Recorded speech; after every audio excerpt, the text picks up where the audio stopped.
बिस्मिल्लाहिर्रहमानिर्रहीम। अस्सलाम वालेकुम my all students.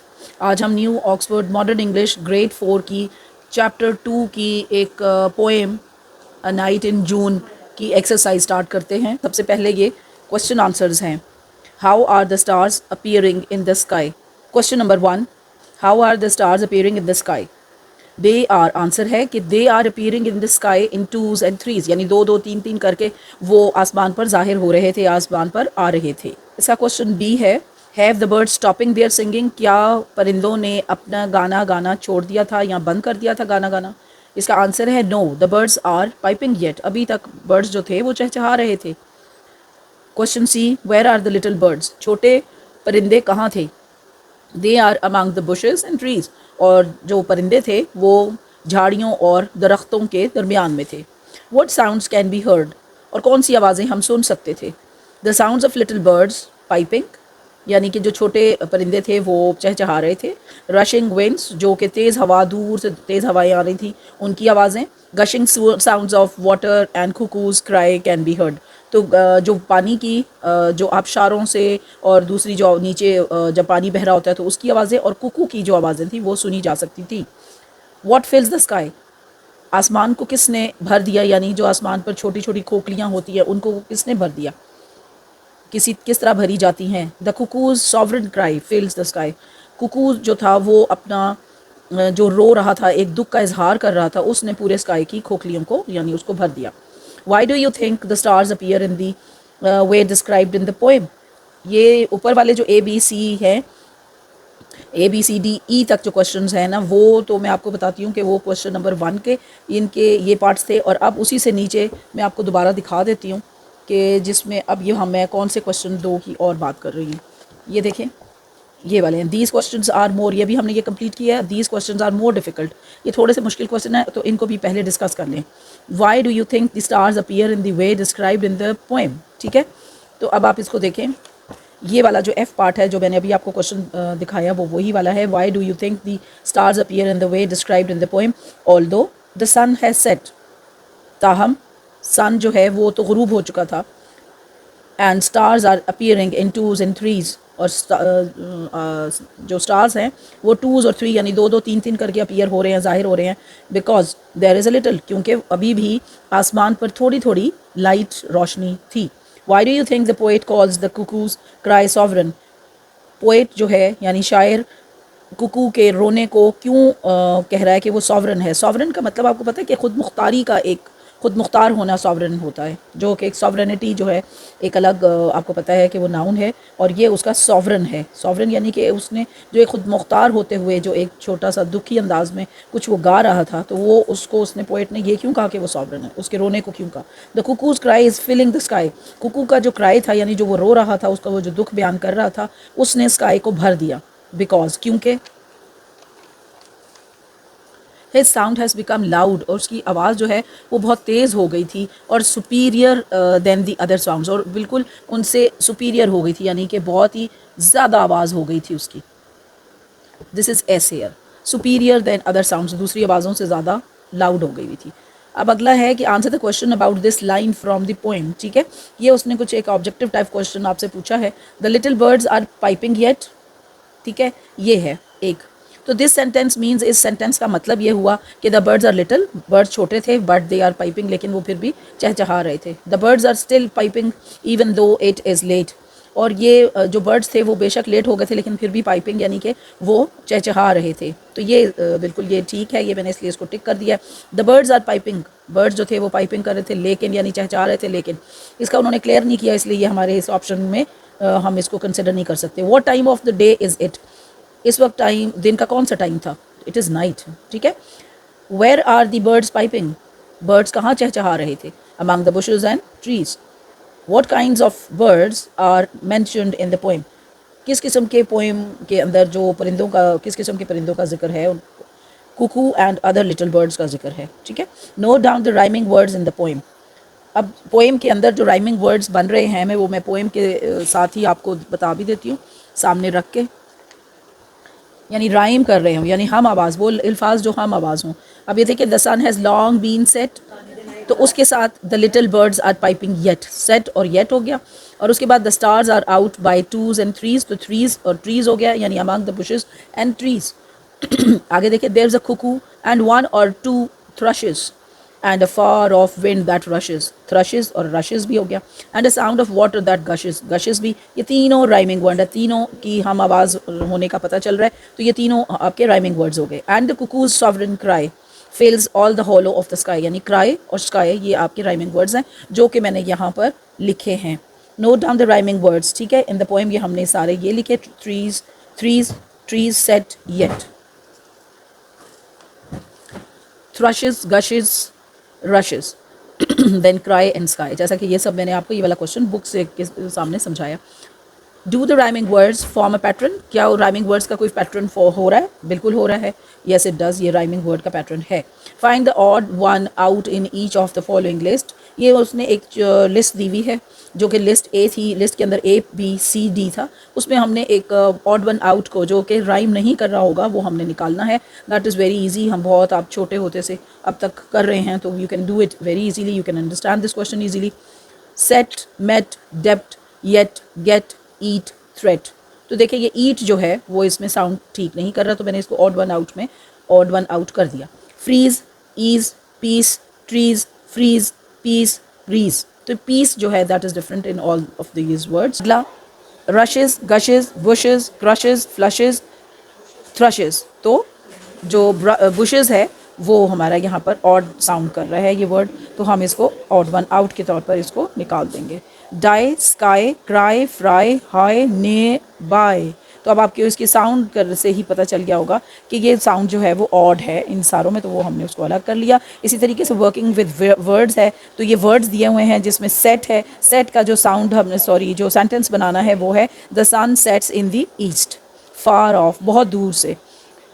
Her voice seem to come from a far off room, बहुत दूर से आवाज़ उसकी आ रही है रूम से, ठीक है। और इसी के आगे हम देखते हैं जो नेक्स्ट है among, cuckoo was piping among the trees, cuckoo जो है वो दरख्तों के दरमियान से पिपिंग कर रहा है, यानी चहचहा रहा है।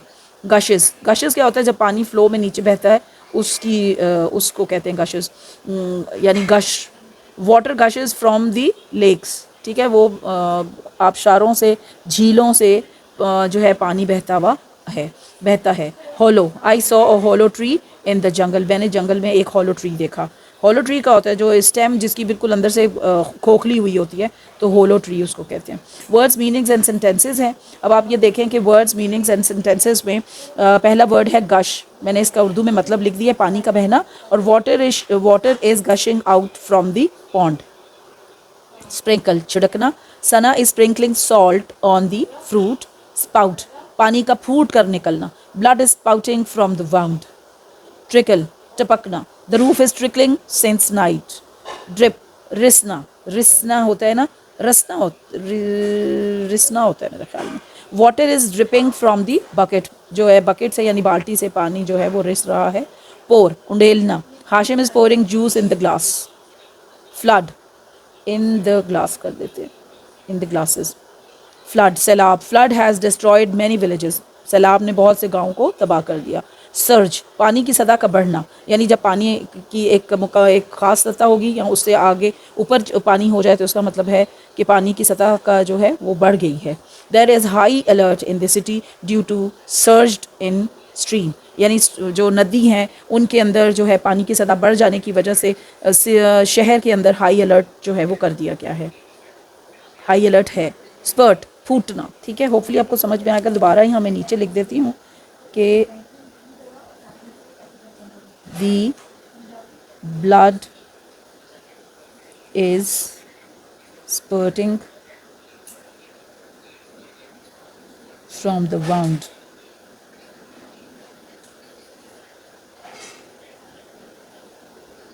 मैं लिखना ये चाह रही थी और मैंने गलत दिया, वो मैंने यहाँ पे करेक्शन कर दिया, स्टेरिक बना दिया, so you can understand this. The water, अब अगला है स्ट्रीम, जिसका मतलब होता है नदी। The water of stream is polluted, ठीक है, गंदा हो गया है। फ्लो, बहना। The flow of water is clear now, अब फ्लो, पानी का जो फ्लो है बिल्कुल क्लियर हो गया।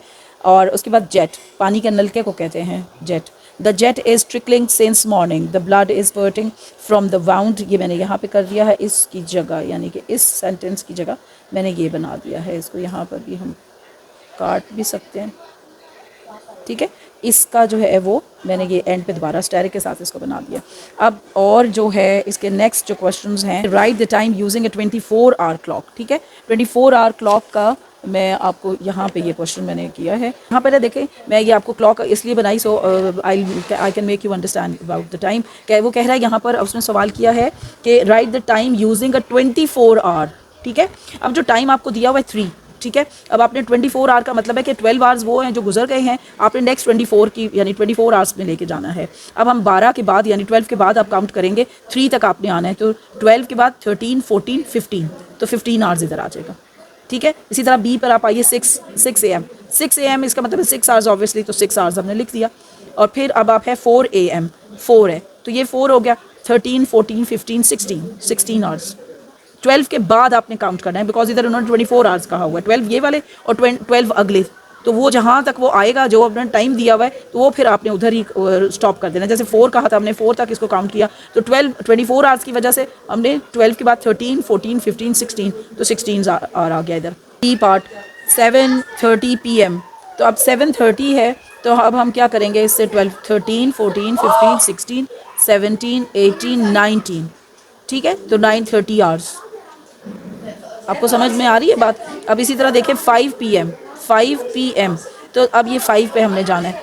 12 के बाद आप काउंट करेंगे, 13, 14, 15, 16, 17 आवर्स। 10 PM, 10 पे हमने जाना है, 13, 14, 15, 16, 17, 18, 19, 20, 21, 22 आवर्स। अब वो नेक्स्ट में कह रहा है कि write the time using AM और PM। आपने हमने टाइम ये इसको हम क्या कहेंगे, AM कहेंगे, PM कहेंगे, वो हमने बताने हैं। अब आप देखें 12 आवर्स जो होता है AM होता है, ठीक है। और जो 12 से 1 मिनट भी ऊपर होगा तो ये PM में हो जाएगा। इसी तरह आप देखें 22, 30 आवर्स है, यानी 22, 30। अब आपने ये इसमें देखना है कि 12 के बाद जितना सब कुछ होगा, जो भी टाइम आ रहा होगा 12 के बाद में, उसने PM चले जाना है। तो 22, 30 आवर्स जो हैं वो PM में जाएंगे। 9 आवर्स, अब आप देखें 9 आवर्स जो हैं वो 12 से पीछे है ना, 9 कम होता है 12 ज़्यादा होता है, तो 12 से पीछे हैं, ये 9 है, तो इसका मतलब है ये AM है। अब 16.45 है, यानी 16 आवर्स 45 आवर्स, 16:45 आवर्स। अब ये क्या होगा, ये 12 से आगे हैं ना ये सारे, तो ये PM होंगे, ठीक। तो इस तरीके से आपका क्वेश्चन नंबर 3 हमारा कंप्लीट हो जाता है, क्वेश्चन नंबर 4 भी हमारा कंप्लीट हो जाता है। अब हम अपने इस यहाँ तक हमने कंप्लीट कर लिया, अब हम इस पर आ जाते हैं, ठीक है। अब पंक्चुएट कह रहे हैं ना कि पंक्चुएट करना है, इसको आप देखें, मैं ये वाला को देखें, ये वाला अब यहाँ से लेके स्टार्ट हुआ है। वो कहते हैं can you right this paragraph clearly. मैंने इसको पैराग्राफ को क्लियरली लिखा है, separate the words, in separate को वर्ड्स को सेपरेट किया है सबसे पहले, और जहाँ पर रिक्वायर्ड था मुझे फुल स्टॉप लगाना वहाँ लगाया, जहाँ पे एंड हो रहा था सेंटेंस वो उसको एंड किया, और नेक्स्ट सेंटेंस को मैंने स्टार्ट करना था वो मैंने नेक्स्ट सेंटेंस को स्टार्ट किया। और उसकी क्या रूल होता है कि हम स्टार्ट लेते हैं जब भी नया सेंटेंस, उससे पहले फुल स्टॉप हो और फिर हम नया सेंटेंस जो है हम कैपिटल लेटर से स्टार्ट करते हैं। ये सारा कुछ मैंने इसमें आपको करके दिखाया है, वो आप ये देख लें कि ये देखें, यहाँ मैं ऐसे करती हूँ ताकि आपको वो भी समझ में आ जाए और ये चीज़ भी समझ में आ जाए। अब आप देखें ये वाला ए लॉन्ग टाइम्स एगो, ठीक है, तो मैंने ये लिखा है यहाँ पर अ लॉन्ग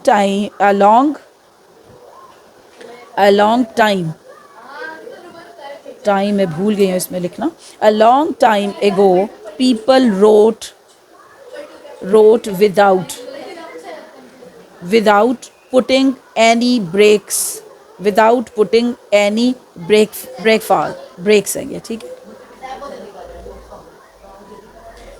any breaks, ठीक है। और फिर उसके बाद था ब्रेक्स के बाद बिटवीन, ये मैंने बिटवीन लिख दिया। उसके बाद वर्ड्स था, मैंने वर्ड्स अलग कर दिया। अब यहाँ पर एक सेंटेंस कंप्लीट होता नज़र आया तो मैंने यहाँ पे फुल स्टॉप डाला, और दिस को मैंने बड़ा कर दिया, ठीक है। दिस को जब मैंने बड़ा किया तो ये दिस कंप्लीट हो टी बड़ा डाल के, this made reading very difficult.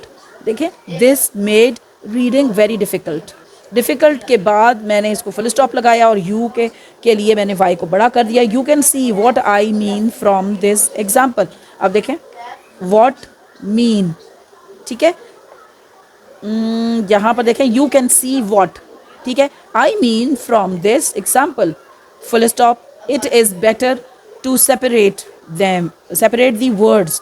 अब मैंने लिख दिया यहाँ पर कि it is better to separate the words and sentences, ठीक है। ये पंक्चुएट भी हो गया और मैंने आपको क्लियरली लिख के भी बता दिया। अब इससे अगला क्वेश्चन हम करते हैं। देखिए कंपाउंड वर्ड्स वो वर्ड्स होते हैं जो अगर उनको अलग कर दिया जाए, कंपाउंड मीन्स मिक्स कर दिए जाते हैं, ठीक है। तो अगर हम उन्हें मिक्स करें तो भी वो अपना मीनिंग अलग देते हैं और उनको अलग अलग कर दिया जाए तो भी उनका अलग अलग मीनिंग होता है। फॉर एग्जांपल फुटबॉल, अब मैं फुट को अलग कर दूं, बॉल को अलग कर दूं तो ये फुट भी पाँव और बॉल गेंद। लेकिन इसको लिखने का तरीका ये ठीक है या ये ठीक है, हम क्या बताते हैं, तो ये वाला ठीक है। फुटबॉल को हमेशा इकट्ठा लिखा जाता है। इसी तरीके से यहाँ देखें होमवर्क, होम और वर्क अलग, इनको अलग कर दिया जाए तो ये अलग अलग भी वर्ड्स के अपने मीनिंग्स हैं, मुकम्मल मीनिंग्स हैं। और अगर इनको इकट्ठा कर दिया जाए, कंपाउंड बना दिया जाए तो भी इनके अलग, उसका अपना अलग, होमवर्क एक अलग वर्ड है जिसका मुकम्मल मीनिंग है, तो होमवर्क अलग अलग नहीं लिखा जाता। क्लासमेट ऐसे ही लिखा जाता है, क्लासमेट को अलग अलग लिखा नहीं जाता। तो इस तरीके से हमारे ये चार इसके वो कंप्लीट हो गए पार्ट्स। और अब हम इसमें चले जाते हैं कि वो कहता है कि sauce pan is compound word which is formed when two different word sauce and pan, ठीक है। सॉस अलग है, पैन अलग है, आर जॉइंट टुगेदर, जब उन्हें इकट्ठा कर दिया जाए। Break up the following compounds from into the compound words into the words they are made of. Back stage, ठीक है। तो हम इसका नंबर 1 मैं यहीं पे कर रही हूँ, बैक स्टेज। नेक्स्ट क्या है, डे ड्रीम,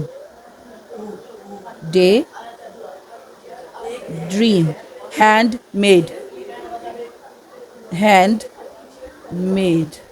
ठीक है। चले अब हम नेक्स्ट इस पे देखते हैं क्वेश्चन नंबर 4। देखिए अब आपको ठीक नज़र आ रहा होगा। Use yet and re right the following. The man has still not finish the work. ये मैंने आपको ये के लिए यहाँ पे कर दिया ताकि हम टाइम सेव कर लें अपना। तो अब आप ये देखें, use yet and re right the following. अभी ये क्या है, the man has still not finish the work. तो इसका क्या हो जाएगा, हम इसको अब हमने क्या करना है, येट यूज़ करना है, हमने येट लगाना है। तो येट वेरी ऑब्वियसली हम स्टिल को हटाएंगे तो येट एंड पर आ जाएगा। The man has not finish the work yet. Pfizer has still not told her parents. Pfizer has not told her parents yet. Munir has still not left the hospital. Munir has not left the hospital yet. Aksa has still not completed her homework. Aksa has not completed her homework. Ali has still not read the book. Ali ने अभी तक book नहीं पढ़ी। Ali has not read the book yet. ठीक है, अली ने अभी तक वो किताब नहीं पढ़ी। अब आप देखें कि अब हमारा इसके साथ यहाँ पर जो एक क्वेश्चन आ जाता है वो है वर्ब्स के बारे में। तो वर्ब्स क्या होते हैं, डूइंग वर्ड्स,